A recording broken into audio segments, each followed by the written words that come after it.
Yuk jadi bagian dari dakwah kami. Dukung operasional dakwah dan sosial kami, raih pahala amal jariah yang terus mengalir sampai hari kiamat.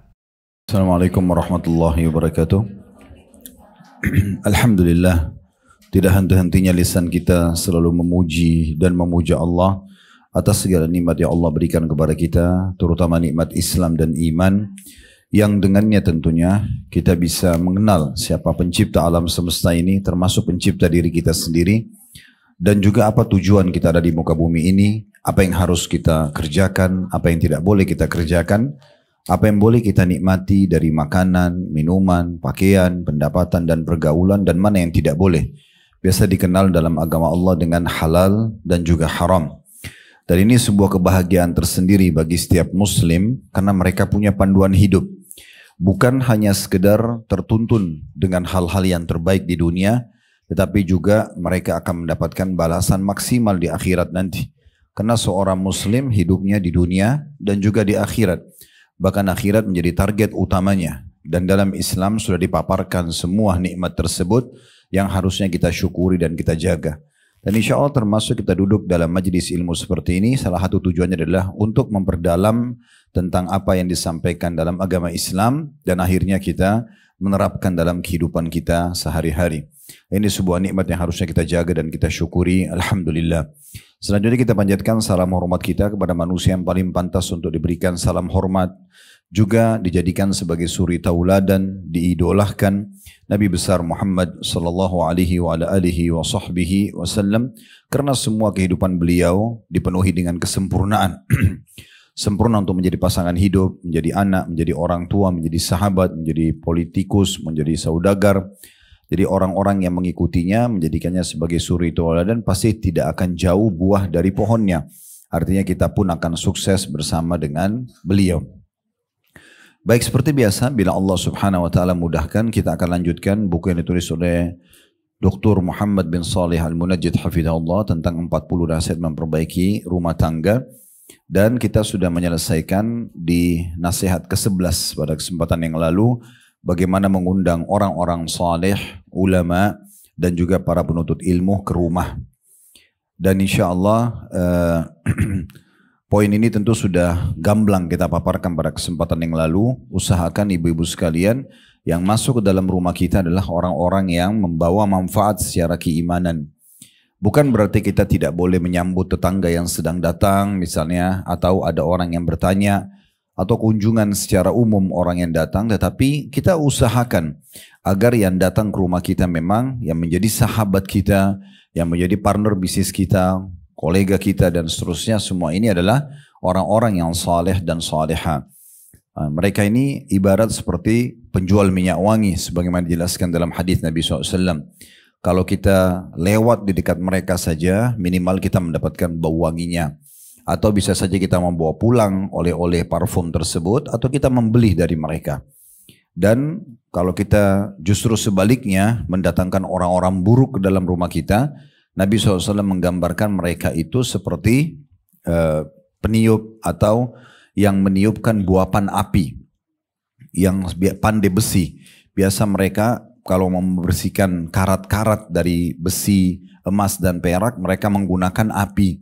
Nah ini kalau kita dekat dengan mereka, minimal kita mendapatkan bau busuk yang tidak nyaman, atau maksimal bisa membakar baju kita.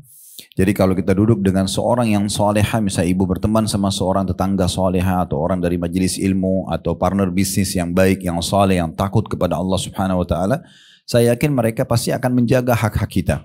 Mereka juga akan menjaga nama baik kita, martabat kita. Kalaupun ada sesuatu yang kurang yang mereka lihat di rumah, pasti mereka akan berusaha menutupinya. Karena itu memang bagian daripada syariat. Kata Nabi SAW, man satara musliman, satarahullahu yaumal qiyamah. Barang siapa yang menutupi seorang muslim di dunia dari kesalahan dia berusaha nasihatin empat mata misalnya, atau ada sesuatu yang kurang di rumahnya, penampilannya pada saat sedang berkunjung, maka dia pasti akan berusaha menutupi kesalahan tersebut. Karena dia tahu Allah pun akan menutupi dirinya dari kesalahan-kesalahan pada hari kiamat nanti. Maka ini penting sekali untuk kita bisa selalu memperhatikan poin nasihat ke-11 yang lalu ya. Ini saya cuma reviewkan saja. Kalau kita perhatikan baik-baik, bukan hanya sekedar tamu yang datang. Tapi kalau pembantu asisten rumah tangga, supir, tukang kebun, semuanya itu kita berusaha orang-orang yang memang dekat juga dengan agama. Mungkin Anda bertanya, dari mana saya bisa dapat mereka? Tempat mereka di masjid. Tempat mereka di masjid. Dan cara-cara tradisional yang banyak orang tinggalkan di masa kita sekarang, yaitu datang ke imam masjid, menanyakan, ada enggak di antara jemaah masjid yang mau bekerja misalnya, atau ada yang diketahui enggak orang yang mau jadi asisten rumah tangga, orang yang jadi supir, atau kita tanyakan kepada ustadz-ustadz di pesantren misalnya. Semua itu bisa memberikan jawaban kepada kita.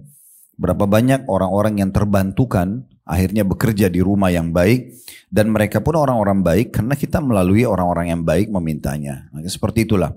Tapi kalau kita selalu jauhi komunitas-komunitas baik seperti ini, kita tidak interaksi sama para dai-dai, yayasan-yayasan mereka bentuk misalnya, atau di pesantren mereka, maka tentu saja juga kita akan jauh dari komunitas orang-orang yang baik.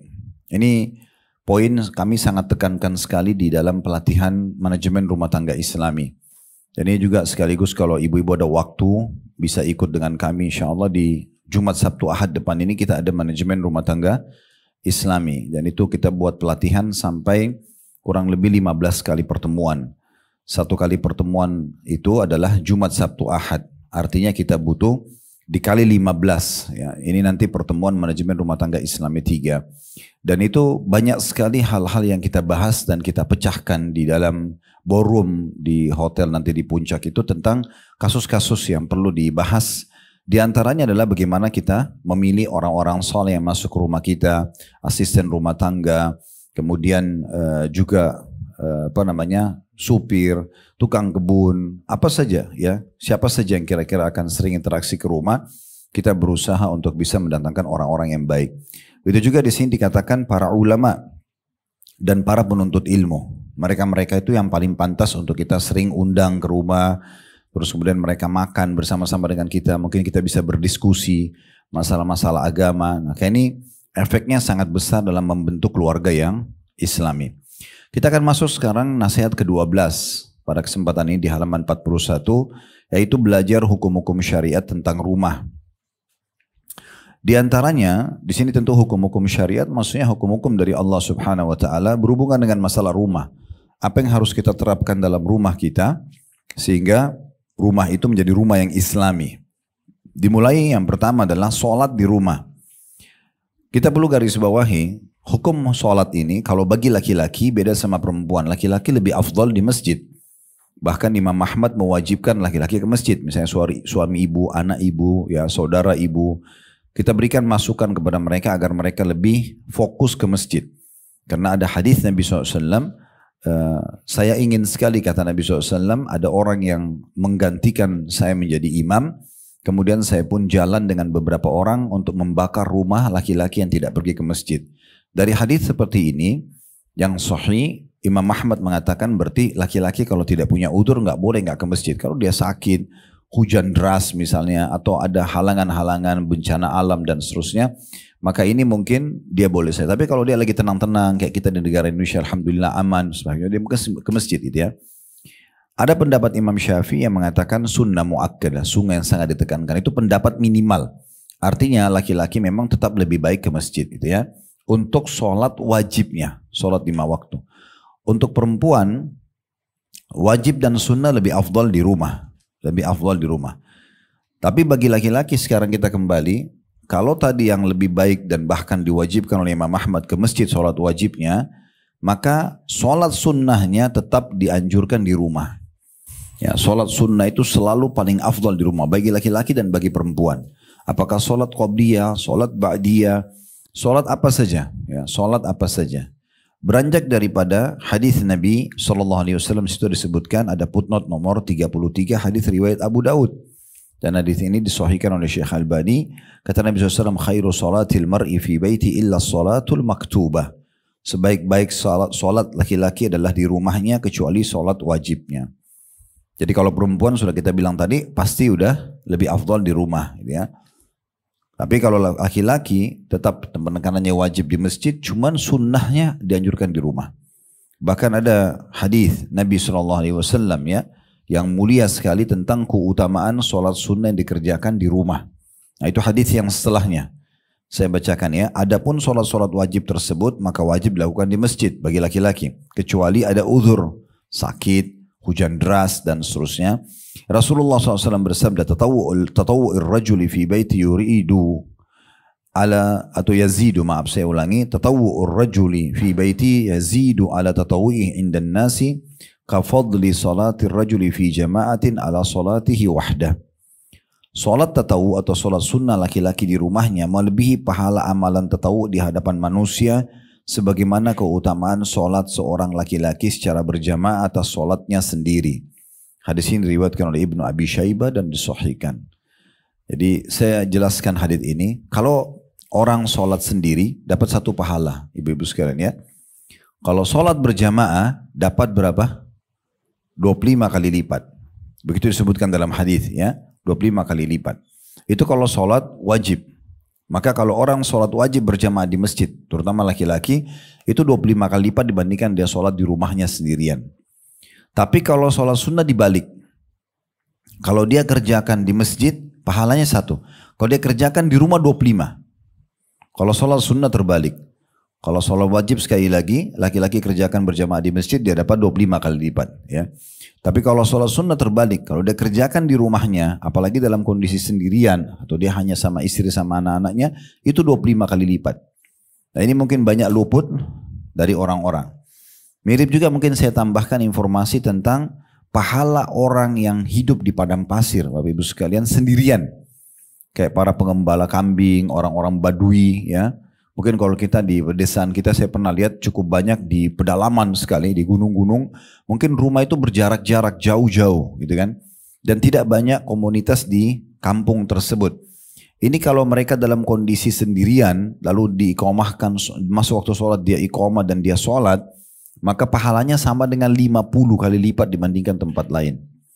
Jadi kayak pengembala kambing, pergi ke padang pasir, dia sendirian, pas tiba waktu sholat, lalu dia sholat. Karena tidak ada orang yang bisa diajak berjamaah, maka dia sholat sendiri. Karena dia tidak ingin kehilangan sholat di awal waktu. Ini pahalanya sama dengan 50 sholat di tempat lain gitu ya. Karena dia tetap menghidupkan sholat di saat itu. Adapun bagi wanita, kata penulis, semakin ke dalam tempat sholatnya di bagian rumahnya, maka semakin utama. Berbeda dengan laki-laki, kalau dia makin keluar expose, sholat wajibnya berjamaah di masjid lebih besar pahalanya. Perempuan justru makin tertutup, makin di tempat ibu datang, tempat yang paling terdalam di rumah kita. Misalnya rumah ini ada ruang tamu, ada ruang makan, ada ruang keluarga misalnya, ada ruang tidur. Kita masuk ke ruang tidur yang paling terdalam itu lebih afdal, lebih besar pahalanya. Sesuai dengan sabda Nabi SAW, khairu sholatin nisa'i fi ka'ri buyutihinna. Sebaik-baik sholat kaum wanita yaitu di bagian paling dalam dari rumahnya. Diriwayatkan oleh At-Tabarani. Dari sini kita bisa lihat bahwasanya amalan yang harus dihidupkan yang pertama di rumah dari syariat-syariat Allah Subhanahu wa taala adalah sholat. Dan perlu juga kita tambahkan hukum, kalau ibu suaminya sholat di rumah, sholat di masjid, atau saudaranya, atau anaknya, siapalah laki-laki yang bersama kita di rumah, yang mereka dalam mahram, ya.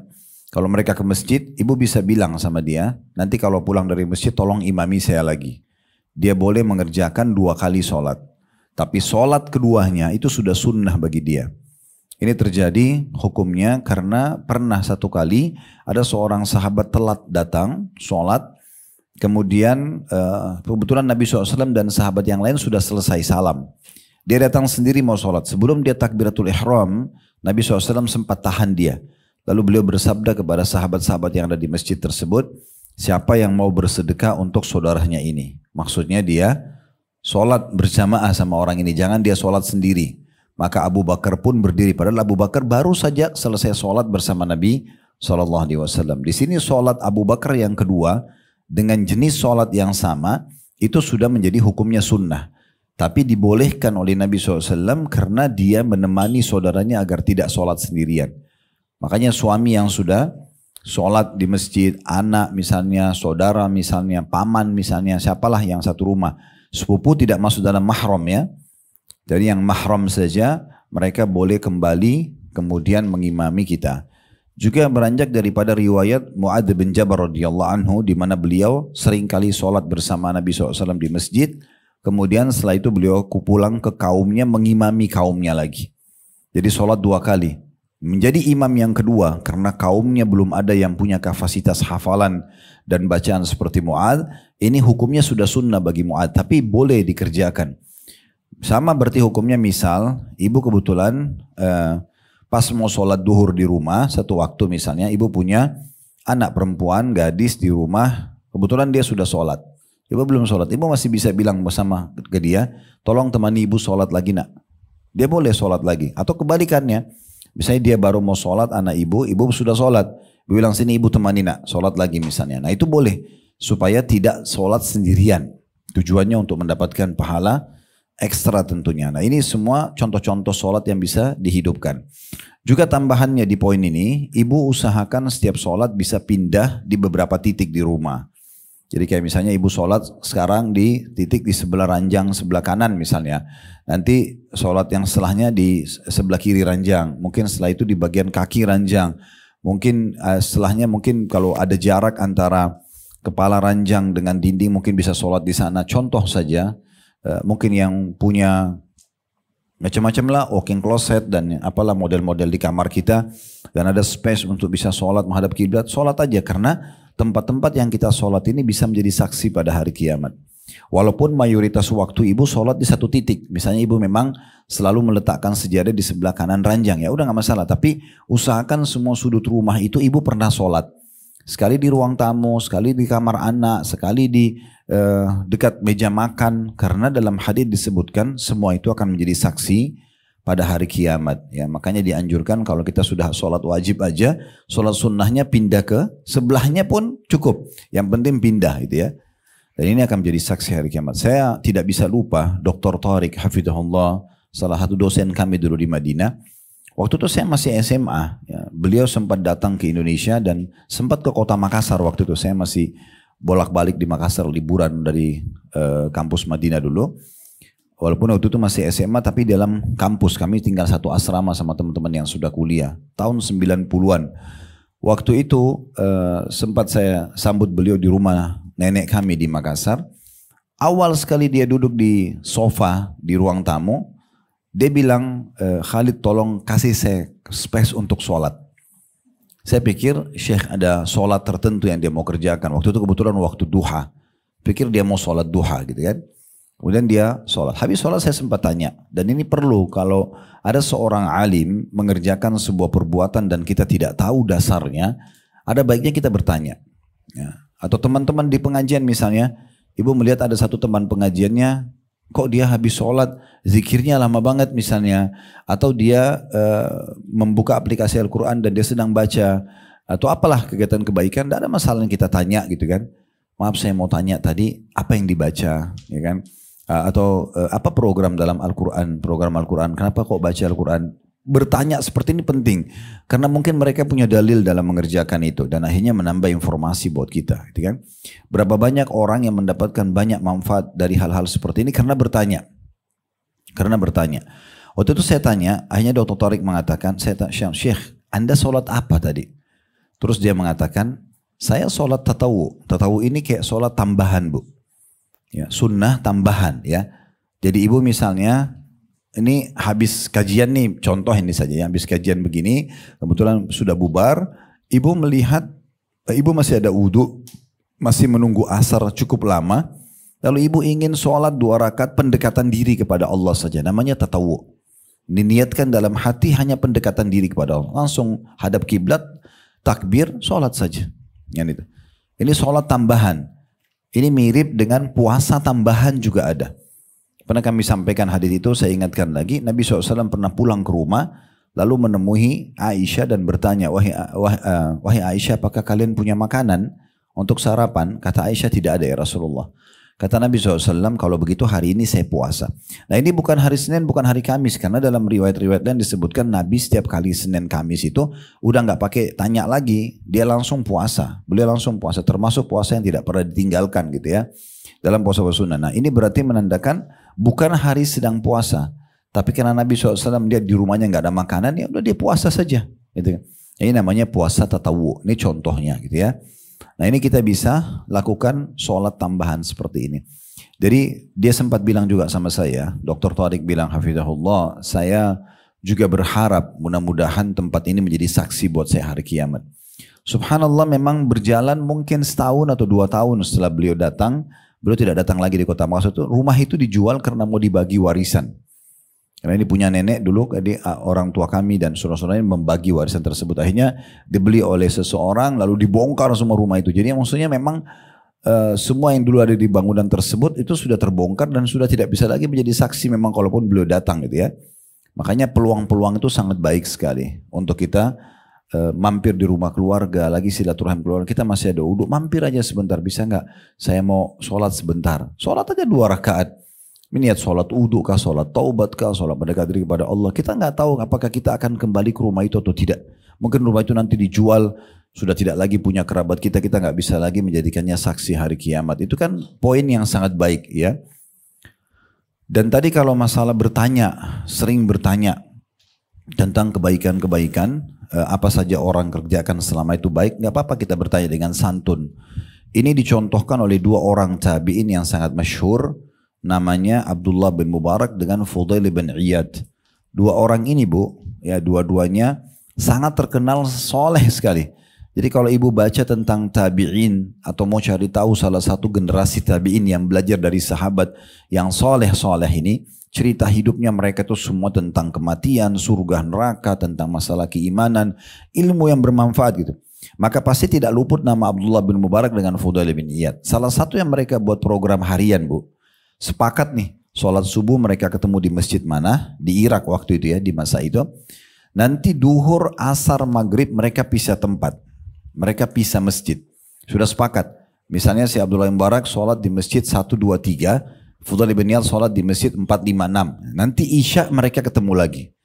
Tujuannya di 3 waktu sholat ini, di duhur, asar, maghrib ini, mereka cari pengalaman-pengalaman spiritual atau keimanan yang mungkin mereka belum kerjakan. Contoh, ada orang antara azan dan iqamah, dia bisa sholat tepat 4 rakaat sebelum duhur misalnya, kemudian dia juga sempat berdoa.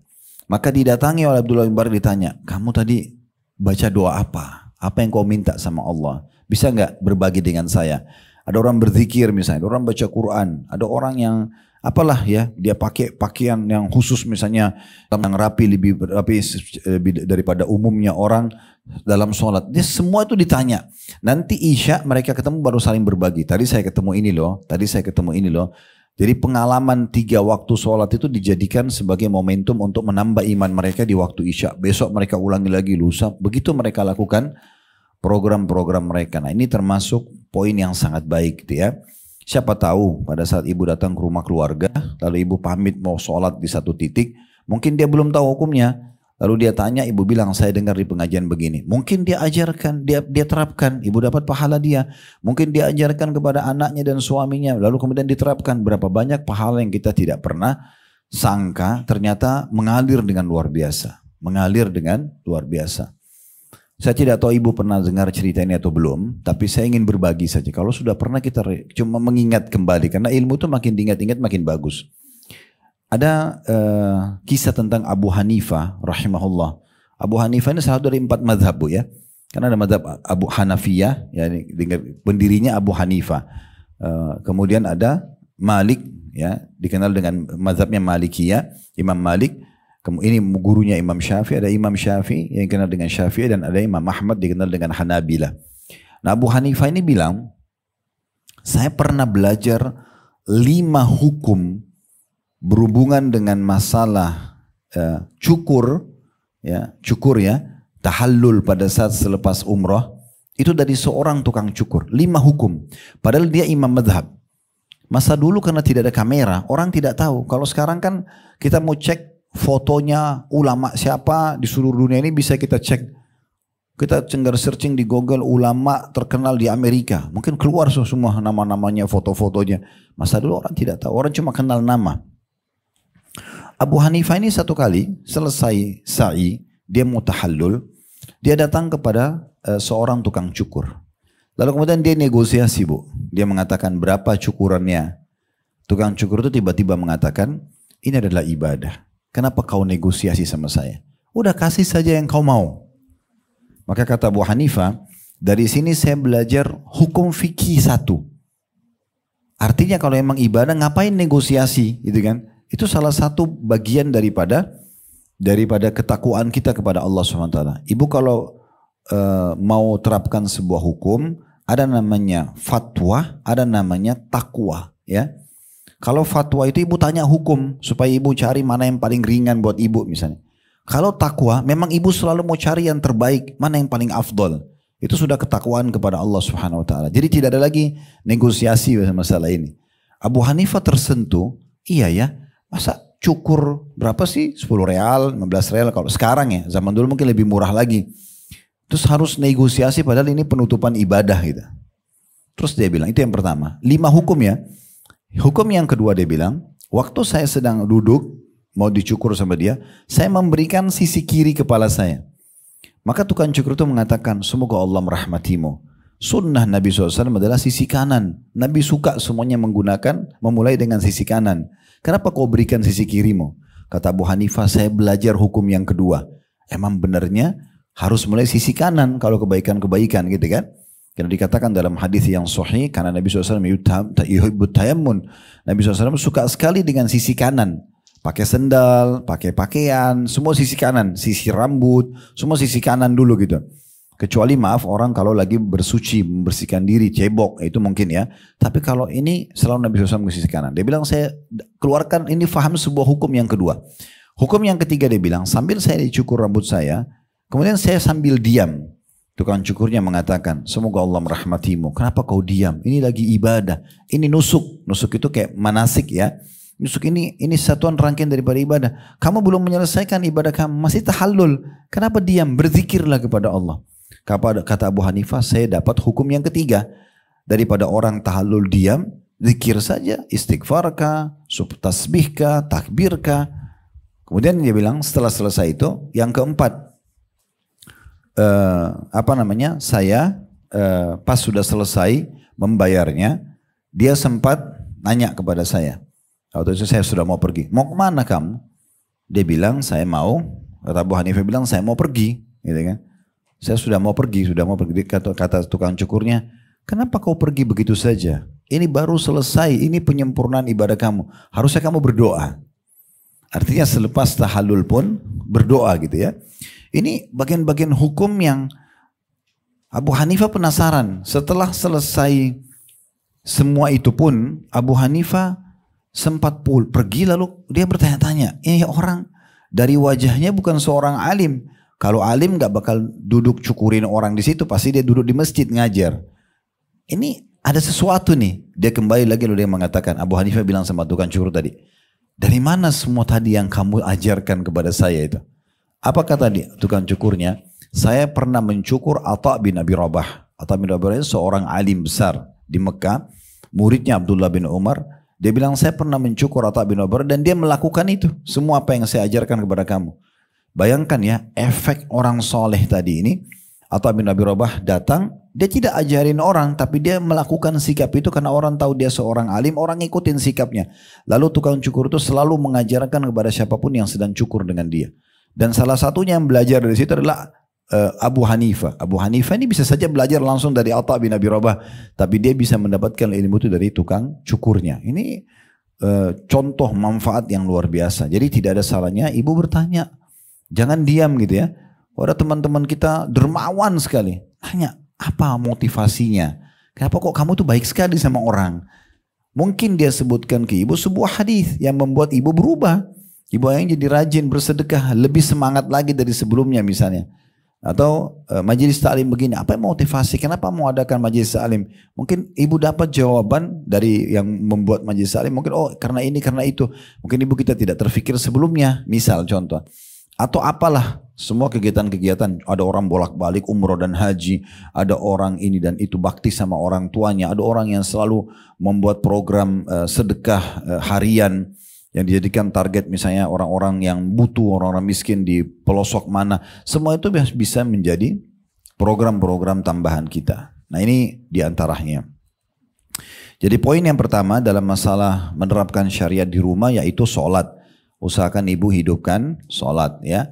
Bahkan ibu kalaupun lagi berhalangan, ibu tidak sholat, ibu bisa tetap dapat pahala sholat dengan cara menghidupkan sholat itu di rumah. Ingatkan suami, ingatkan anak. Ya, ibu siapkan fasilitasnya, sejadahnya misalnya, atau pakaian sholatnya. Ibu kalau lagi istirahat, misalnya keluarga lagi istirahat, ibu bangunkan 10 menit, 15 menit sebelum azan misal. Contoh, nah seperti itulah. Kemudian selanjutnya di situ, selain sholat di rumah dikatakan agar orang lain tidak menjadi imam di rumahnya dan seseorang tidak boleh duduk di tempat yang biasa diduduki oleh pemilik rumah kecuali dengan izinnya. Ini juga di antara poin yang dianjurkan ya. La ya'ummar rajulu fi sultani wa la yujlasu ala takrimatihi fi baiti illa bi'idni. Tidak boleh seorang laki-laki diimami di wilayah kekuasaannya dan tidak diduduki atas kemuliaannya atau tempat duduknya di rumahnya kecuali dengan izinnya. Hadis ini diriwayatkan oleh Tirmidzi. Yang ingin dititik beratkan oleh penulis di sini, ibu kalau ada tamu, ya, misal sofa ibu itu, ini contoh saja ya, 1, 3, 2 itu kan biasa kalau standar kita beli sofa kan. Ada 1 seat, ada 2 seat, ada 3 seat biasanya gitu kan. Contoh, ibu memang biasa menjamu tamu-tamu ibu-ibu yang lain, memang ibu duduk di kursi yang 1. Ada juga orang memang saya biasa bertamu di rumahnya, dia suka duduk yang 2. Dia duduk di tengah-tengah, dia sendiri. Entah kenapa, mungkin dia merasa nyaman. Ada orang yang juga 1. Nah ibu usahakan terapkan juga hukum ini, syariat ini, kalau ada tamu, ibu duduk duluan, baru ibu persilahkan tamu. Atau ibu memang sudah memblok kursi yang memang ibu akan duduk. Kan gitu. Nah itu poin penting. Nah ini kalau kita hubungkan dengan masalah tamu, kita menyambut tamu ya. Dan usahakan jangan lebih dari 3 kali mereka ucapin salam. Kalau ibu memang mau menyambut tamu itu, di salam pertama, kalau masih bisa sambut, sambut. Atau yang kedua, atau maksimal yang ketiga. Karena sunnahnya Nabi SAW itu kalau sudah 3 kali kita bel rumah orang gak dibuka, kita pulang ya. Itu gak boleh maksain diri terus bel sampai 10 kali ya. Udah kalau 3 kali kita bel, orang yang gak jawab, sunnahnya kita pulang gitu kan.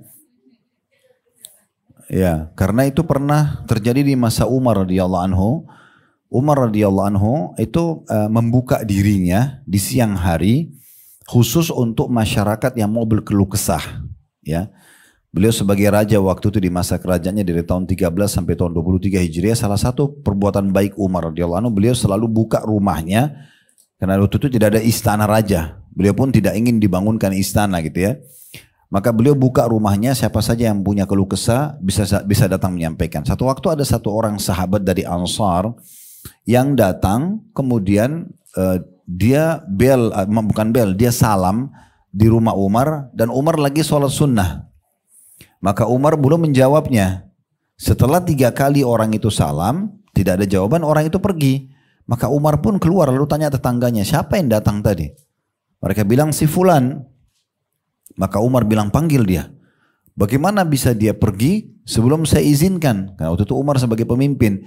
Dan waktu ini adalah waktu memang untuk berkeluh kesah. Silakan menyampaikan permasalahan apa. Dan Umar tidak mau dihisab sama Allah hari kiamat hanya karena ada masyarakatnya yang sedang tertindas. Gitu. Maka dipanggillah orang tersebut. Kebetulan ini sahabat Nabi dari Ansar. Umar mengatakan, apa yang membuatmu melakukan perbuatan tadi? Kenapa kamu datang salam 3 kali? Belum saya jawab. Saya tadinya memang lagi sholat, niatnya nanti habis sholat baru saya jawab. Kamu sudah pergi. Maka kata orang tersebut, karena saya mendengarkan Nabi SAW mengatakan, siapa yang bertamu ke rumah saudaranya dan dia sudah izin 3 kali tapi belum diizinkan, maka pulanglah. Kata Umar, siapa yang menjadi saksi? Karena Umar tidak pernah dengar hadis itu. Maka sahabat itu menunjuk si fulan. Kebetulan masih pada hidup semua di masa itu. Maka Umar pun akhirnya memahami kalau ada hadis yang seperti ini. Ya. Jadi memang ini bagian daripada hal yang perlu digarisbawahi. Di sini penulis mengatakan setelah menulis hadis tadi, maksudnya tidak boleh maju untuk menjadi imam atas tuan rumah, meski sebetulnya orang lain lebih baik bacaannya daripadanya, atau orang yang memiliki kekuasaan seperti tuan rumah atau imam tetap masjid. Demikian pula seseorang tidak boleh duduk di tempat khusus tuan rumah, baik itu kursi atau kasur kecuali dengan izinnya. Jadi di poin yang kedua dalam syariat diterapkan di rumah ini Bu, ada dua hal ya. Tidak boleh menjadi imam di rumah orang. Kecuali memang tuan rumahnya yang mengizinkan. Misalnya ibu-ibu lagi pada sholat berjamaah tadi misalnya, nggak boleh langsung menjadi imam kecuali sudah izin tuan rumahnya. Nah, mungkin kalau di sini mungkin yang mengundang misalnya gitu kan. Kalau memang dia mengatakan tuan rumahnya mengatakan nggak masalah, siapa yang menjadi imam silahkan maju, ya udah dia persilakan. Walaupun yang mau jadi imam ini bacanya lebih bagus, tetap tuan rumah lebih pantas. Nah itu salah satu syariat Nabi SAW. Begitu juga di masjid. Misalnya saya masuk masjid, walaupun saya tahu misalnya bacaan saya lebih banyak dari imam itu, nggak boleh saya langsung nyelolong jadi imam, karena dia sudah imam tetap di situ. Ya, walaupun dia cuma baca surah-surah pendek, sebatas hafalan dia secukupnya, tetap dia lebih pantas untuk jadi imam di situ. Nah itu bagian daripada hal yang disinggung oleh penulis tadi. Kemudian yang kedua, berhubungan tadi masalah tempat duduknya, nggak boleh didudukin gitu ya. Nah, ada baiknya ibu kalau bertamu ke rumah seseorang, ibu tanya, kalau misalnya tuan rumahnya mengatakan silakan masuk, ibu masuk. Dia baru dipersilakan masuk, belum dipersilakan duduk Bu ya.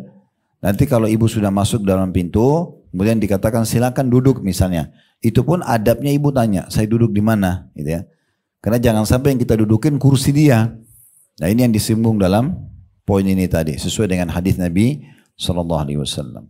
Yang ketiga, penerapan syariat di rumah yang perlu diperhatikan adalah izin. Kita baca dulu ayatnya supaya lebih jelas yang dimaksud izin itu seperti apa. Dalam surah An-Nur ayat 27 sampai 28 yang berbunyi, ya ayyuhalladzina amanu la tadkhulu buyutan ghaira buyutikum hatta tasta'nisu wa tusallimu ala ahliha dzalikum khairul lakum la'allakum tadhakkarun fa in lam tajidu fiha ahadan fala tadkhuluha hatta yu'zana lakum wa in qila lakum irji'u farji'u wa azka lakum wallahu bima ta'maluna alim. Hai orang-orang beriman, janganlah kamu memasuki rumah yang bukan rumahmu sebelum meminta izin dan memberi salam kepada penghuninya. Yang demikian itu lebih baik bagimu, agar kamu selalu ingat, jika kamu tidak menemui seorang pun di dalamnya, maka janganlah kamu masuk sebelum kamu mendapat izin. Dan jika dikatakan kepadamu kembalilah, maksudnya jangan masuk ya, maka hendaklah kamu kembali, itu lebih bersih bagimu. Dan Allah maha mengetahui apa yang kamu kerjakan. Dalam surah Al-Baqarah 189, wa'tul buyuta min abwabiha, dan masuklah ke rumah-rumah itu dari pintu-pintunya. Jadi kalau kita baca ayat ini, yang sedang disinggung oleh penulis adalah kalau ibu bertamu ke rumah orang, tadi sempat kita singgung itu ya, maka harus seizin tuan rumah. Jadi nggak usah datang buat kejutan orang, gitu ya. Karena belum tentu dia mau terima tamu di saat itu. Ya. Mungkin dia lagi ada masalah sama suaminya, mungkin dia lagi ada masalah dengan ibunya, mungkin dia ada masalah sama anaknya. Mungkin lagi nggak mood untuk terima tamu gitu kan. Lalu tiba-tiba kita datang, mau duduk, buang-buang waktu, ngobrol, mau makan. Mungkin dia tidak siap untuk itu. Jadi ada baiknya izin, sampaikan dulu. Saya mau bertamu hari Sabtu bisa nggak? Gitu kan. Dan tidak usah suudzon ya. Kalau dia bilang, oh maaf saya nggak bisa, ini buat acara. Atau memang tidak mau sambut saya atau apa saja. Itu syaitan semua nggak boleh. Ya udah. Sebagaimana kita tidak mau diganggu pada saat kita lagi kurang mood dan kurang nyaman, maka begitu juga dengan orang-orang ya. Makanya kita dianjurkan dalam hadis-hadis Nabi SAW melakukan sesuatu apa yang buat orang lain, apa yang kita suka buat diri kita ya. Orang atau tidak boleh kita melakukan sesuatu yang kita tidak suka juga buat diri kita ya. Ini termasuk bagian itu. Jadi kita izin di sini. Ini firman Allah sudah jelas dalam surah An-Nur. Saya ulangi ya. Hai orang-orang beriman, berarti yang dipanggil orang-orang beriman saja ya. Janganlah kamu memasuki rumah yang bukan rumahmu sebelum meminta izin. Sekarang bisa telepon, bisa WA dulu ya. Jadi nggak usah tiba-tiba kebetulan lewat main mampir. Ya ini kebetulan saya lewat tadi saya mampir. Mungkin orang lagi kurang pas untuk menerima tamu ya. Dan memberi salam kepada penghuninya. Yang demikian itu lebih baik bagimu agar kamu selalu ingat. Jika kamu tidak menemui seorang pun di dalamnya, maka jangan juga kamu masuk sebelum kamu mendapat izin. Walaupun lagi tidak ada penghuni rumahnya, ini kan rumah teman saya nggak apa-apa, main masuk, minum, duduk di ruang tamu orang, tuan rumahnya nggak ada. Nah ini untuk apa manfaatnya gitu ya? Lebih baik ibu pergi ke restoran, kemana Yang jelas-jelas ibu bisa bayar dan tidak masuk kena hukum ini, karena ini berhubungan dengan hukum di rumah gitu ya. Dan jika dikatakan misalnya ada tuan rumah mengatakan maaf ya saya sudah mau istirahat, itu jangan bilang ah kamu cepat-cepat mau tidur terus maksain orang ngobrol, nggak bisa. Ya kalau tuan rumahnya sudah mengatakan atau menyinggung dengan bahasa-bahasa kiasan pun pulanglah gitu kan. Itu lebih baik dikatakan lebih suci dan lebih bersih bagimu. Allah Maha mengetahui apa yang kamu kerjakan. Di masa Nabi Muhammad SAW pada saat beliau baru saja menikah, sehingga saya sama Sofia binti Huyai radhiyallahu anha atau sama Zainab tepatnya, maaf sama Zainab, mantan istrinya anak angkat beliau Zaid ibn Haritha. Setelah cerai sama Zaid dinikahi oleh Nabi SAW karena Allah ingin mengeluarkan sebuah hukum di situ bahwasanya boleh orang menikah dengan mantan pasangan anak angkatnya karena itu bukan mahram. Ya, Zaid ibn Haritha anak angkat Nabi, setelah cerai sama istrinya Zainab, maka Allah nikahkan Allah dengan Zainab. Nah, waktu menikah dengan Zainab rupanya ada banyak sahabat masih duduk ngobrol-ngobrol di ruang tamu Nabi. Padahal ini pengantin, orang mau duduk ngobrol sama pasangannya. Akhirnya Allah SWT turunkan firman-Nya menegur masalah itu. Sesungguhnya Nabi itu hanya malu mau ngomong sama kalian, tapi Allah tidak malu menyampaikan kebenaran. Itu contohnya, adab-adabnya itu ya. Kita kalau bertamu ke rumah orang, ibu-ibu sekalian, kalau ada hajat, sampaikan hajat kita. Selepas hajat, kita pergi, gitu kan. Kalau kita lagi diundang datang, oke, kita pun harus ada batasan waktu. Karena orang pasti punya waktu juga untuk istirahat, untuk ganti pakaian, dan segala macam gitu ya. Kemudian yang selanjutnya yang ketiga, yang keempat tepatnya, yang harus dilakukan di rumah, boleh masuk ke dalam rumah kosong, dalam kurung yang tidak berpenghuni, dengan tanpa izin, manakala orang yang masuk tersebut memiliki barang di dalamnya. Misalnya rumah yang diperuntukkan bagi tamu. Misal kita datang ke satu perkampungan, ada rumah di situ, rumah itu sudah tidak ada penghuninya. Ya. Atau mungkin seperti kasus sekarang di Gaza ya, kan dibombardir segala macam. Pemiliknya itu banyak yang meninggal di situ. Ya, saya dapat informasi di sana, ya mereka terlihat tulang-tulangnya, karena memang rumahnya dirubuhin dan pemiliknya meninggal semua satu keluarga. Gak ada pemiliknya, ada sisa-sisa puingnya. Ya. Sekarang kalau ada orang lewat, dia ada hajat mau istirahat sebentar, di tempat-tempat seperti ini gak ada masalah, karena sudah tidak dianggap ada penghuni. Gak ada pemiliknya itu. Gitu kan? Karena semuanya sudah meninggal. Contohnya. Dikatakan dalam surah An-Nur ayat 29, "Laisa 'alaikum junahun an tadkhulu buyutan ghaira maskunatin fiha mata'un lakum wallahu ya'lamu ma tubduna wa ma taktumun." Tiada dosa atasmu memasuki rumah yang tidak disediakan untuk didiami dan di dalamnya ada keperluanmu dan Allah mengetahui apa yang kamu nyatakan dan apa yang kamu sembunyikan. Selanjutnya yang kelima, tidak mengapa makan di rumah kerabat dan rumah teman-teman serta di rumah orang lain yang kita memiliki kuncinya jika mereka tidak membenci hal tersebut. Nah ini kalau misalnya kita dititipin kunci di ini ya rumah saya lagi mau safar nih sekeluarga, tolong dititipin kuncinya ya. Kalau ada makanan, minuman silahkan atau sesekali mau nginap silahkan ya udah itu berarti kita nggak masalah. Ya tapi ada izin ini dulu ya. Kalau tidak ada izin ini jangan habisin kulkas orang ya. Atau sengaja datang cobain ini ranjangnya lebih enak dari ranjang saya misalnya. Contoh-contohnya saja ya. Dalam surah An-Nur ayat 61 Allah berfirman, "Laisa 'alal a'ma harajun wala 'alal a'raji harajun wala 'alal maridi haraj wala 'ala anfusikum an ta'kulu min buyutikum aw buyuti abaikum aw buyuti ummahatikum aw buyuti ikhwanikum aw buyuti akhawatikum aw buyuti amamikum aw buyuti ammatikum aw buyuti akhwalikum aw buyuti khalatikum aw ma malaktum mafatihahu aw sadiqikum laisa 'alaikum junahun an ta'kulu jami'an aw ashtata." Tidak ada halangan bagi orang yang buta, orang yang pincang, orang yang sakit, dan tidak pula bagi dirimu sendiri. Makan bersama-sama mereka di rumah kamu sendiri atau di rumah bapak-bapakmu, atau di rumah ibu-ibumu, di rumah saudara-saudaramu yang laki-laki, di rumah saudaramu yang perempuan, di rumah saudara bapakmu yang laki-laki, paman, di rumah saudara bapakmu yang perempuan, tante dari ayah, di rumah saudara ibumu laki-laki, dan di rumah yang kamu miliki kuncinya, atau di rumah kawan-kawanmu. Tidak ada halangan bagi kamu makan bersama-sama mereka atau sendirian. Jadi saya sudah bilang kalau dititipin ya, ini rumah saya mau safar, silakan kalau mau makan, mau minum gitu misal contoh, nah itu. Kemudian selanjutnya yang keenam kayaknya nih ya. Ya, 1, 2, 3, 4, 5, yang keenam. Melarang anak-anak dan pembantu masuk ke dalam kamar tidur ibu bapak tanpa izin pada waktu-waktu istirahat. Nah, ini waktu istirahat malam, siang hari, ya. Yaitu sebelum sholat subuh, ini waktu malam, waktu tidur siang, biasanya dikenal dengan kailula, kayak kita duhur asar. Setelah sholat isya, ini biasanya umumnya orang suami istri sudah masuk dalam kamar ngobrol masalah-masalah mereka. Karena ditakutkan pandangan mereka akan tertumpuk pada pemandangan yang tidak sesuai. Jika melihat sesuatu tanpa sengaja pada selain waktu tersebut, maka hal itu tidak atau masih bisa ditolerir atau dimaafkan. Sebab mereka adalah orang-orang yang bercampur satu rumah dan melayani sehingga sulit untuk menghindari hal tersebut. Allah berfirman di dalam surah An-Nur ayat 58.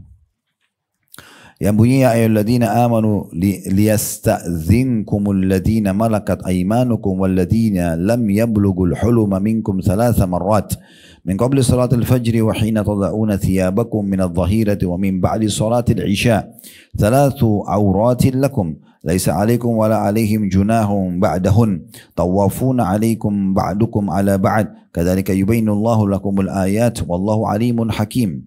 Hai orang beriman, hendaklah budak-budak lelaki dan wanita yang kamu miliki dan orang-orang yang belum balik di antara kamu meminta izin kepada kamu 3 kali dalam satu hari, yaitu sebelum sholat subuh, ketika kamu menanggalkan pakaian luarmu di tengah hari, maksudnya tidur siang, dan sesudah sholat isya. Itulah 3 aurat bagi kamu. Tidak ada dosa atasmu dan tidak pula atas mereka selain 3 waktu itu. Mereka melayani kamu sebagaimana kamu ada keperluan kepada sebagian yang lain. Demikianlah Allah menjelaskan ayat-ayat bagi kamu dan Allah Maha mengetahui lagi Maha bijaksana. Tentu di sini maksudnya adalah kalau sekarang sudah tidak ada budak ya. Masa dulu ada budak. Budak itu biasa diperjualbelikan di pasar dari harta rampasan perang, tawanan perang atau orang-orang yang diculik biasanya. Diculik, dirampok pinggir jalan terus dibawa di pasar budak. Nah ini sunnah Nabi SAW adalah kita beli, kita bebasin bu ya. Saya ibu kalau ada rezeki dan hidup di masa itu, kita datang ke pasar nih. Memang beli manusia, maksudnya dibelikan, perbudakan. Jadi dibeli, misalnya ini budak berapa? 1 juta harganya, 5 juta harganya. Kita bayar lalu kita bebasin. Kita mengatakan kamu bebas karena Allah. Seperti yang dilakukan oleh Abu Bakar pada Bilal. Bilal kan budaknya Umayyah bin Khalaf, lalu ditebus oleh Abu Bakar, dibebasin. Nah itu pahalanya setelah dia dibebasin, apapun amal soleh yang dia kerjakan kita dapat pahalanya. Tapi di masa sekarang sudah tidak ada perbudakan. Hukum ini itu kata sebagian ulama bisa ditarik kepada siapapun yang ada di rumah kita yang membantu, asisten rumah tangga misalnya ya. Jadi mereka tidak boleh sembarangan nyelonong masuk ke dalam kamar ya. Ibu harus tahu ada daerah yang dimuliakan di rumah. Ya usahakan lemari ibu, ranjang ibu itu ibu yang jamah gitu ya. Artinya kalau memang betul-betul harus ada asisten rumah tangga yang masuk, itu kan pakaian dalam suami, ya, pakaian dalam ibu itu yang banyak sekali orang gunakan sebagai alat sihir, itu sebaiknya jangan ya. Bagaimana caranya ibu sendiri yang mengambil alih hal-hal yang seperti ini, itu jauh lebih tepat ya. Dibandingkan nanti dikhawatirkan malah ada yang hilang dari perhiasan dan hilang dari pakaian, karena mereka tidak bisa kita percaya, belum tentu bisa dipercaya semuanya gitu ya. Jadi ini harus ada pengawasan ya. Kenapa diletakkan rambu-rambu? Kenapa rumah kita harus ada kuncinya? Mungkin kita tinggal di sebuah kompleks semuanya orang-orangnya mulia. Tapi kenapa tetap pakai kunci? Supaya menjadi rambu itu ya. Kalau ada lampu-rambu lalu lintas, lampu merah. Saya yakin biar profesor pun bisa melanggar. Itu rambu-rambu. Maka rambu-rambu ini penting untuk ditaruh itu ya. Rambu-rambu buat anak-anak kita, rambu-rambu buat orang di rumah gitu ya. Yang jelas kalau saya sarankan di kamar kita itu ada wilayah yang kita muliakan. Wilayah yang kita jaga profesinya, yang betul-betul cuman kita yang ada di situ atau kita yang lebih banyak interaksi ya. Ada di antara kerabat kami membahasakan karena sering bolak-balik semua orang masuk ke kamar tidurnya, pada saat kehilangan perhiasan dia tidak tahu mau tuduh siapa. Tidak ada juga CCTV di kamar. Jadi hanya serba salah, nuduh ini, nuduh itu, padahal memang dia sendiri yang sangat membuka ya wilayah-wilayah ini. Ada tamu datang ke ruang tamunya ya di sini misalnya. Mungkin maksimal makan ya di ruang makan. Tapi tempat-tempat yang kita sensitif, tempat tidur, ini sebaiknya nggak usah diajak ngobrol-ngobrol dalam kamar gitu ya.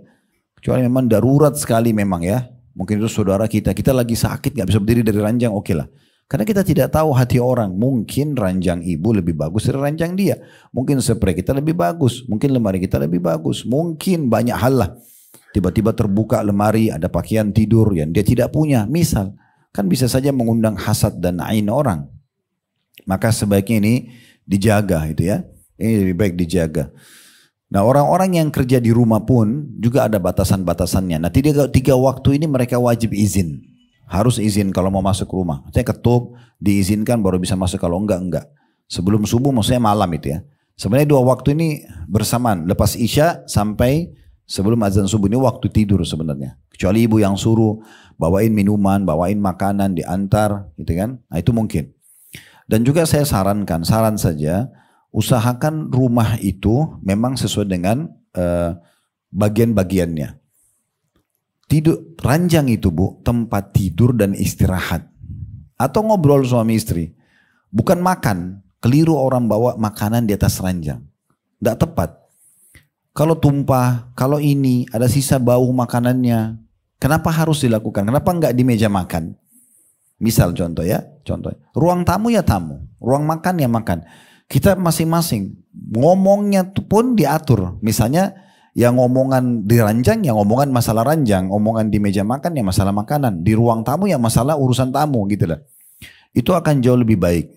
Dan kalau kita membiasakan kepada anggota rumah tangga kita ini akan jauh lebih baik, tertata dengan rapi tentunya. Itu akan lebih baik. Sehingga nggak perlu lagi kita bahas tentang makanan atau makan makanan di atas ranjang. Apalagi kalau dengan suami istri itu sudah urusan yang berbeda. Mungkin mereka mau diskusikan hal-hal lain, masalah pendidikan anak, masalah biologis mereka segala macam, itu di situ. Nah, di meja makan masalah makanan, di ruang tamu, ruang keluarga mungkin masalah pekerjaan dan segala macam. Itu jauh lebih baik, jauh lebih tepat. Nah ini yang dimaksudkan ada 3 aurat yang harus dijaga, mereka izin. Dan satu lagi tadi selain habis isya dan sebelum subuh, maksudnya semalam suntuk gitu ya. Juga pada saat siang hari. Nah ini biasa dikenal dengan istirahat siang. Kayak kita siang begini kan memang karena di Jakarta ini biasanya kita sudah terbiasa aktif ya. Kalau di pedalaman sebenarnya itu orang pakai tidur gitu ya. Saya datang ke beberapa kota kita di Indonesia itu semua toko tutup di siang hari. Antara duhur asar. Nah, mungkin masih terbawa dengan pola yang orang-orang dulu ya. Tapi memang itu ada dikenal dengan kailulah. Di dalam hadis Nabi SAW juga seingat saya ada hadis berkailulah karena syaitan tidak berkailulah. Artinya kalau kita bisa istirahat, untuk khilaf di antara ulama kapan itu kailulah, istirahat siang paling tepat. Ada yang mengatakan beberapa waktu sebelum duhur. Ada yang mengatakan antara duhur dengan asar. Ya, mungkin ini juga secara medis ada penelitian, ada pembaharuan lagi terhadap sel-sel kita. Sebagaimana kalau kita istirahat malam, di siang hari juga itu ada tambahannya gitu ya.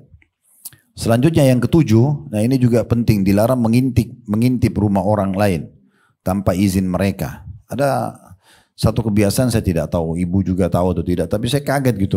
Sebagian orang menanyakan hukum sama saya, Ustaz, bagaimana hukum orang mengintip orang? Terutama pengantin kadang-kadang sengaja diintip-intip. Ini luar biasa dosanya ini, ngeliat-liatin orang gitu kan.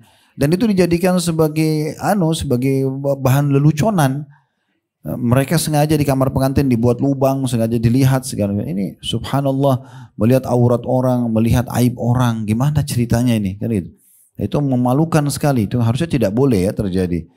Intinya sebenarnya mengintip dalam bentuk apapun tidak boleh dalam Islam. Mengintip mandi, mengintip orang ngomong, mengintip orang tidur, semua tidak boleh ya. Dan ada hadis Nabi SAW yang sangat kuat. Ini coba ibu renungi hadis ini ya. Saking tegasnya hadis ini riwayat Ahmad dan ini hadis sahih. Kata Nabi SAW, "Man ittala'a fi baiti qaumin bighairi idzin faqa'u ainahu fala diyata lahu wala qisas." Barang siapa yang mengintip rumah satu orang tanpa izin, kemudian mereka mencongkel matanya. Orang yang intip itu dicongkel matanya, dilempar batu kah, dirusak matanya dia, maka tidak ada diat. Diat itu kayak denda, Bu. Kan dalam Islam itu kalau ada orang yang dilukahi atau dibunuh itu kan ada dendahnya, ada diatnya, biayanya biasa dibayar gitu ya kepada keluarganya, dan tidak kisos.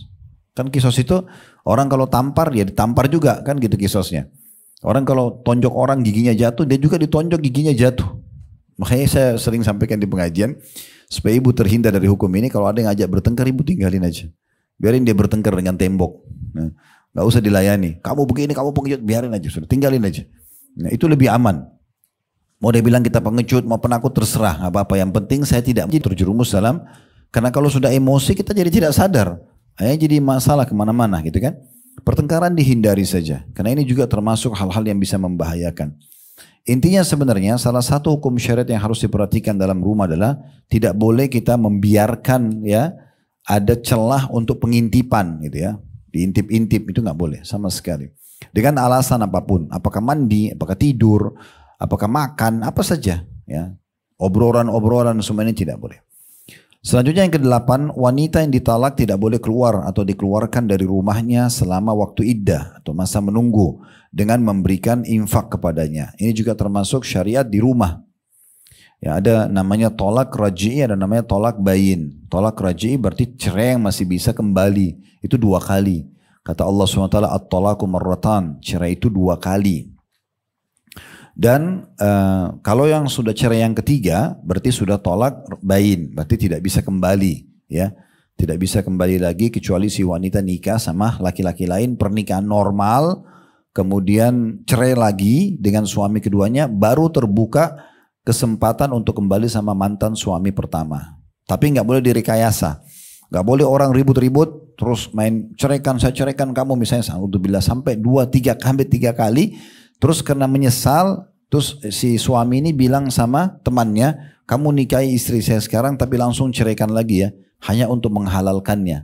Nah itu tidak boleh, itu hukumnya haram, dilaknat dua-duanya. Ya, ini dalam hadis sudah pernah atau dalam bahasanya sudah pernah kita jelaskan di dosa-dosa besar. Itu tidak boleh mempermainkan hukum Allah Subhanahu wa taala. Makanya dalam rumah tangga ibu, kalau ada sesuatu yang ibu tidak suka dari suami, jangan selalu bilang ceraikan saja saya atau kita pisah saja. Bahasa ini berbahaya karena kalau ibu ucapin cerai tidak jatuh, tapi kalau dia ucapin jatuh, gitu kan? Maka jangan memancing untuk itu. Lebih baik kita renungi baik-baik, kita introspeksi diri, kita berdoa kepada Allah Subhanahu wa taala, minta petunjuk apakah ini benar atau tidak, gitu ya. Biarkan Allah yang menentukan keputusan, bukan kita yang terburu-buru, gitu kan. Ini sering minta dipulangkan rumah orang tua lah, sering ini dan itu tidak ada manfaatnya dalam rumah tangga. Kita sudah berumah tangga, sekarang kita hadapin rumah tangga itu dengan baik, seperti itulah. Yang jelas kalau terjadi perceraian sampai 2 kali dan namanya masa iddah. Masa iddah 3 kali masa suci, ya. Dan di sini si wanita yang dicerai masih status istri.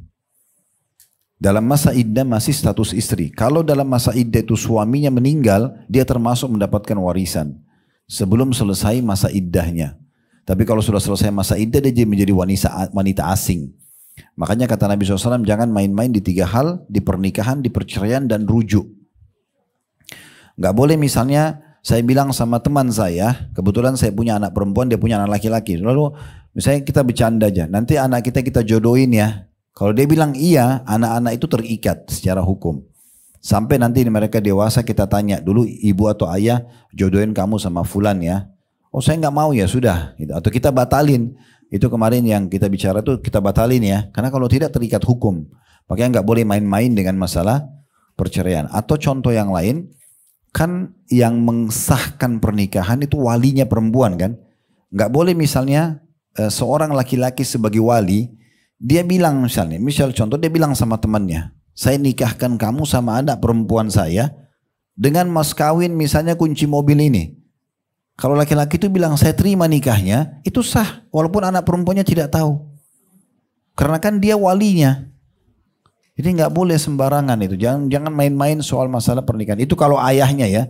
Kalau ibu nggak bisa di situ. Ibu tidak bisa, tidak dianggap sah karena ibu bukan wali dalam pernikahan. Ini hukum sendiri. Begitu juga dengan yang kedua masalah rujuk. Nah rujuk ini kalau terjadi misalnya suami mengatakan saya ceraikan kamu. Bercerailah mereka. Mulai pengucapan tolak 3 kali masa suci ke depan ini masa iddah. Kalau mereka baikan di masa ini, tiba-tiba baikan, tiba-tiba biologis atau saling memaafkan, ini berarti jadi suami istri lagi. Karena memang dasarnya di masa iddah itu masih masa satu suami istri, masa introspeksi diri ya. Itu dikasih kesempatan 2 kali dalam syariat. Dan juga dalam masalah cerai. Cerai nggak boleh main-main. Sampai pernah ada Dr. Syarif mengajar kami bab tolak, bab perceraian waktu itu di tingkat 3 kuliah di Fakultas Dakwah di Madinah. Beliau kasih perumpamaan, kalau ada seorang laki-laki mengatakan pada istrinya, sementara istrinya di tangga nih ya, kalau kamu naik kamu cerai, kalau kamu turun kamu cerai. Misal, maka perempuan ini nggak punya pilihan. Kalau dia naik jatuh cerai, kalau dia turun dia cerai. Dia turun dari tengah-tengah tangga kalau dia tidak mau diceraikan. Sampai seperti itu gambaran, tidak boleh main-main ya. Jadi ini penting sekali untuk digarisbawahi. Nah, yang perlu digarisbawahi di sini yang sedang ditekankan, salah satu hukum syariat di rumah, wanita di masa iddah tidak boleh keluar dari rumah. Apakah dia keluar sendiri atau dia diusir oleh suaminya, nggak boleh ya. Kecuali dalam keadaan ibu terancam. Misalnya suaminya naudzubillah pemabuk, ibu bisa terancam secara kejiwaan, ibu boleh keluar. Tapi kalau enggak, suami ibu baik-baik saja, cuma terjadi syaitan masuk di antara ibu sama suami, ibu jangan tinggalkan. Karena kalau ibu tinggalkan, syaitan makin menguasai dia untuk tidak melanjutkan rumah tangga. Justru di masa iddah dianjurkan semua istri menunjukkan sikap-sikap yang lebih baik. Karena dia masih status istri walaupun sudah diucapkan kalimat cerai. Dia terus melayani dengan baik, dia terus coba minta maaf misalnya dan seterusnya lah. Coba diskusi ringan lagi dalam tiga kali masa suci itu, siapa tahu mereka bisa baikan. Nah seperti itulah. Kemudian disebutkan ayatnya dalam surah At-Talaq ayat 1 yang bunyi, ya ayuhan nabiyyu idza talaqtum nisa fatalliquhunna li'iddatihinna wahsul iddah wattaqullaha rabbakum la tukhrijuhunna min buyutihinna wa la yakhrujna illa an ya'tina bifahishatin mubayyinah wa tilka hududullah wa man yata'adda hududallahi faqad zalama nafsa la tadri la'alla Allah yuhditsu ba'da dzalika amra. Hai Nabi, apabila kamu menceraikan istri-istrimu, maka hendaklah kamu ceraikan mereka pada waktu yang wajar dan hitunglah waktu iddah itu 3 kali masa suci. Serta bertakwalah kepada Allah Tuhanmu. Maksudnya kamu harus betul-betul pada saat menceraikan, betul-betul memang dia pantas untuk diceraikan. Gak boleh orang main-main. Karena Allah Maha Adil. Gak boleh hanya sekedar karena tidak suka satu sikapnya atau apa, zalim dia gitu kan. Janganlah kamu keluarkan mereka dari rumah mereka, maksudnya laki-laki mengeluarkan istrinya dari rumah, dan jangan mereka diizinkan keluar kecuali kalau mereka mengerjakan perbuatan keji yang terang. Itulah, maksudnya kayak perselingkuhan atau yang sejenisnya, itulah hukum-hukum Allah, dan barang siapa melanggar hukum Allah maka sungguhnya dia telah berbuat zalim terhadap dirinya sendiri. Kamu tidak tahu ya, barangkali Allah mengadakan sesuatu sesudah itu suatu yang baru. Selanjutnya yang ke-9 ya. Bisa mungkin ditulis nomor urut di situ Bu ya. Di atas titik-titik itu. Di halaman 41 yang sholat di rumah dikasih angka 1. Terus di halaman 42 yang agar orang lain itu dikasih angka 2. Izin angka 3. Terus boleh masuk ke dalam rumah kosong angka 4. Tidak mengapa makan di rumah kerabat angka 5. Melarang anak-anak dan pembantu masuk ke dalam rumah tidur ibu bapak. Ini yang ke-6 ya. Kemudian yang ke-7 dilarang mengintip orang lain. Yang ke-8 wanita ditalak tidak boleh keluar. Yang ke-9 sekarang ya. Boleh bagi laki-laki memisahkan atau meninggalkan istri yang durhaka di dalam atau di luar rumah. Sesuai maslahat menurut agama. Ini yang ke-9-nya. Hukum-hukum syariat dalam rumah. Nanti insya Allah kita selesaikan ya. Sampai ke 12, ingat saya ini. Di sini dikatakan boleh bagi laki-laki memisahkan dalam kurung meninggalkan istri yang durhaka di dalam atau di luar rumah sesuai dengan maslahat menurut agama. Adapun memisahkan diri dari istri dalam rumah, dalilnya firman Allah Subhanahu wa taala, wahjuruhunna fil madhaji'. Dan pisahkan diri di tempat tidur mereka. Surah An-Nisa ayat 34. Sebenarnya ayat ini turun menjelaskan tentang masalah wanita nusyud ya. Nusyud itu maksudnya membangkang Bu. Gak mau jadi istri, mulai ini suaminya, gak mau tutup aurat. Suaminya sudah ingatkan segala macam. Dia nusyud, dia membangkang. Nah ini ada 3 tahapan. Diingatkan dulu dengan baik-baik. Kalau ibu buka An-Nisa 34 ini ayatnya panjang. Diingatkan baik-baik. Fa'iduhun. Kalau nolak, wahjuruhun. Nah ini diboikot, diranjang. Kasus diboikot diranjang artinya tidak terjadi interaksi biologis dan maksudnya diranjang di rumah. Maksudnya di rumah. Dalam hadis Nabi SAW, dan janganlah kalian menghajar atau memboikot istri kecuali di rumah. Kemudian kalau tidak mau juga dengar, tetap saja melanggar, tetap narkotika, tetap keluar tanpa aurat, tetap selingkuh segala macam, maka boleh dipukul sebagai peringatan. Tapi pukulan tidak boleh memukul wajah, tetap memberikan peringatan. Sebagian ulama mengatakan darbatun ghairu mubarrah, pukulan yang tidak berbekas, dengan menggunakan kayu siwak. Kalau kita tidak mau, diceraikan. Kan seperti itulah. Nah, ini yang dimaksud dengan ayat ini kalau kita baca lengkap. Tapi yang dititik beratkan oleh penulis di sini adalah hukuman jenis yang kedua. Setelah ingatkan tidak mau dengar, maka pindah ke masalah bagaimana dia diboikot, diranjang, tidak digauli gitu ya.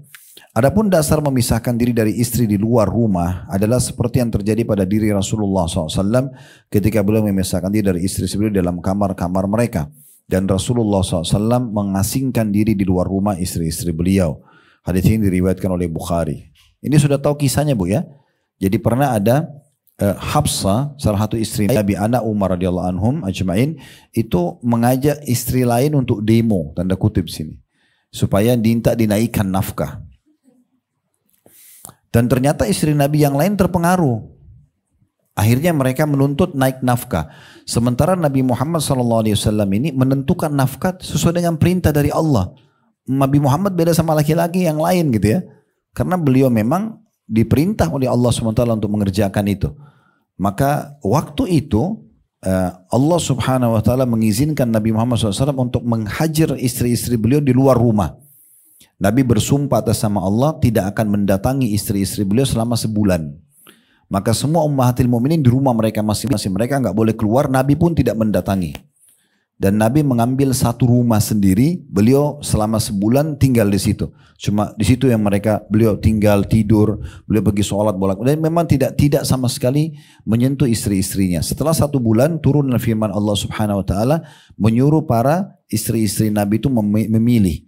Kalau mau nafkahnya naik dari apa yang sudah ditentukan oleh Allah dan Rasulnya, dikasih apa yang mereka mau hartanya, tapi sudah tidak bersama Nabi lagi. Kalau mau tinggal sama Nabi, ridho dan terima apa yang sudah ditentukan oleh Allah dan Rasulnya. Maka akhirnya semuanya sepakat untuk memilih Rasulullah SAW gitu ya. Nah waktu itu ada kasus Nabi SAW memboikot mereka tapi di luar rumah. Nabi nggak tinggal dalam rumah gitu kan. Jadi ada 2 jenis pemboikotan bagi istri yang nusyud, dalam rumah atau di luar rumah. Tapi bukan istri yang keluar rumah ya, si suaminya di sini. Diboikot artinya tidak digauli, diranjang, atau suaminya pindah kamar sebelah, atau dia keluar dari rumah untuk memberikan pembelajaran. Cuma ini ibu jangan terapin ke suami ya. Ini hukum suami pada istri. Kalau perempuan terbalik, ibu harus tahu karakter laki-laki itu adalah akal. Kalau akal itu selalu solusi, masalah solusi. Ibu kalau lagi ngambek sama suami, kemudian ibu pindah kamar, misalnya ke kamar anak, ini bahaya ya. Bahaya secara hukum syar'i, bahaya secara hubungan ibu sama suami. Kalau secara hukum syar'i, itu dalam hadis dilaknat seorang wanita atau istri yang meninggalkan ranjang suaminya. Walaupun suaminya sedang berbuat salah, kecuali berbahaya bagi jiwanya. Kenapa? Karena ternyata itu akan sangat membantu sang suami ini untuk menyadari kesalahannya. Secara hukum syar'i. Secara karakter ini juga berbahaya sekali. Karena bagi laki-laki itu simple. Saya tidak dilayani, saya keluar. Selesai. Dan ini lebih repot nanti. Ibu akan lebih beban pikiran kalau memang seperti itu polanya. Maka beda pola pendidikan yang diterapkan dalam rumah tangga itu sendiri. Yang ke-10, tidak menginap di rumah sendiri. Maaf, tidak menginap di rumah sendirian ya tepatnya. Dalam hadis yang diriwayatkan oleh Imam Ahmad dalam musnadnya, an Ibnu Umar radhiyallahu anhu anna Nabiy sallallahu alaihi wasallam naha 'anil wahda ayyabita ar-rajulu wahdahu aw yusafira wahda. Ibnu Umar radhiyallahu mengatakan bahwasanya Nabi SAW melarang menyendiri, yakni seseorang laki-laki menginap atau bepergian sendirian. Larangan ini disebabkan karena dengan sendirian ditakutkan akan terjadi sesuatu, misalnya serangan musuh, pencuri atau sakit. Adanya teman yang mendampinginya akan menolak keinginan musuh atau pencuri menyerangnya, juga akan membantu jika dia jatuh sakit. Ya. Sebenarnya hukum ini berlaku bagi laki-laki dan perempuan ya. Jadi kalau pun harus di rumah, maka usahakan ada yang menemaninya gitu ya, karena dikhawatirkan malah terjadi hal-hal yang tidak diinginkan. Tentu bukan berarti ini hukumnya haram. Misalnya kalau ibu memang betul-betul cuma sendiri di rumah dan ibu sudah biasa sekian tahun hidup sendirian di rumah. Tidak ada orang, tidak ada anak, tidak ada suami, memang sendirian. Dan memang ibu sudah terbiasa dengan itu tidak ada larangan dalam masalah ini karena memang pola. Tapi secara global ini jarang terjadi. Lebih baik bagi laki-laki dan perempuan itu selalu ada orang bersama dengan dia di rumah. Yang ini akan membantu dia kalau ada sesuatu yang dibutuhkan. Berapa banyak orang yang meninggal tapi semua tidak ada yang tahu. Kecuali sudah sekian hari dia nggak keluar rumah, baru ketahuan atau ada bau busuk dari bangkai badannya misalnya yang sudah jadi jenazah dan seterusnya itu. Ini diantara adab-adab syar'i yang harus dijaga di rumah itu ya. Yang ke-11, tidak tidur di lantai atas yang tidak memiliki pagar agar tidak jatuh. Ya. Rasulullah SAW bersabda, "Man bata ala dhahri baitin laisa lahu hijaz atau hijar, laisa lahu hijarun faqad bari'at minhu dhimmah." Barang siapa yang tidur di loteng rumah yang tidak memiliki batu atau penghalang atau pagar, maka sungguh orang lain telah lepas tanggung jawab darinya. Ini diriwayatkan oleh Abu Daud dalam sunannya dan disahihkan oleh Syekh Albani. Sebab orang yang tidur terkadang dengan tidak sadar berguling-guling dalam tidurnya. Jika ia tidur di lantai atas atau atap rumah yang tidak memiliki pagar atau pembatas yang menghalanginya, bisa jadi ia akan jatuh ke bawah yang menyebabkan meninggal dunia. Jika hal itu terjadi, maka tidak seorang pun yang berdosa karena kematiannya. Semua lepas dari tanggung jawab atas kematian orang tersebut. Di samping hal itu juga menyebabkan pelecehannya terhadap penjagaan Allah padanya. Sebab ia tidak mengambil langkah ikhtiar dan sebab. Ini mungkin kalau rumah-rumah ada rooftop biasa ya. Atau atap, genteng gitu ya. Ada orang iseng sengaja tidur di situ padahal sebenarnya dia bisa jatuh. Nah ini ada larangan sendiri. Mungkin ini jarang, mungkin bisa dikatakan orang tidak lakukan. Tapi perlu disampaikan sebagai sebuah hukum karena ada teguran Nabi SAW. Kalaupun ada orang begini, dia sengaja tidur di pinggiran terasnya, nggak ada pagarnya, lalu kemudian dia jatuh, dia meninggal, nggak ada orang boleh disalahkan. Ya, apakah itu pasangan hidupnya, apakah itu anaknya, karena memang dia sendiri yang mengambil langkah-langkah seperti itu. Yang terakhir ini, yang ke-12 ya, dari hal-hal yang berhubungan dengan aspek syariat di dalam rumah, menurut penulis tentunya Dr. Muhammad Munajjid Hafidhahullah, kucing-kucing peliharaan tidak menjadikan bejana najis bila kucing tersebut minum atau makan darinya. Dari Abdullah bin Abi Qatada an abihi, dari ayahnya, annahu wudi'a lahu wudu'uhu fawalaga fihi sinnu atau sinnaur فأخذ يتوضأ فقالوا يا أبا قتادة قد ولغ فيه السنور أو السنور فقال سمعت رسول الله صلى الله عليه وسلم يقول السنور من أهل البيت وأنه من الطوافين والطوافات عليكم. Dari Abdullah bin Abi Qatada dari ayahnya radhiyallahu anhu majma'in bahwasanya diletakkan untuknya bejana yang berisi air untuk wudu. Lalu seekor kucing menjilat ke dalamnya, lalu ia pun tetap melakukan wudu. Mereka bertanya, wahai Abu Qatadah, bejana itu telah dijilat oleh kucing. Maka ia pun menjawab, aku mendengar Rasulullah SAW bersabda, kucing termasuk di antara anggota keluarga dan ia termasuk di antara yang mengitari kalian. Hadis ini riwayat Ahmad. Dalam riwayat lain, innaha laisat binajas. Innaha minat tawafina wat tawafati alaikum. Sungguhnya kucing itu tidak najis. Nah, sungguhnya ia termasuk di antara yang mengitari kalian. Hadis ini riwayat Ahmad. Nah, jadi ini ada 12 poin ya berhubungan dengan masalah penerapan syariat di rumah. Allahu a'lam. Kedepannya kita akan masuk aspek sosial di rumah dengan beberapa poinnya atau tepatnya nasihat ke-13. Allahu a'lam. Kalau benar dari Allah silakan diambil dan diamalkan. Kalau ada salah dari saya tolong dimaafkan dan saya beristighfar kepada Allah Subhanahu wa taala. Subhanakallahumma bihamdika asyhadu an la ilaha illa anta astaghfiruka wa atubu ilaik. Wassalamualaikum warahmatullahi wabarakatuh.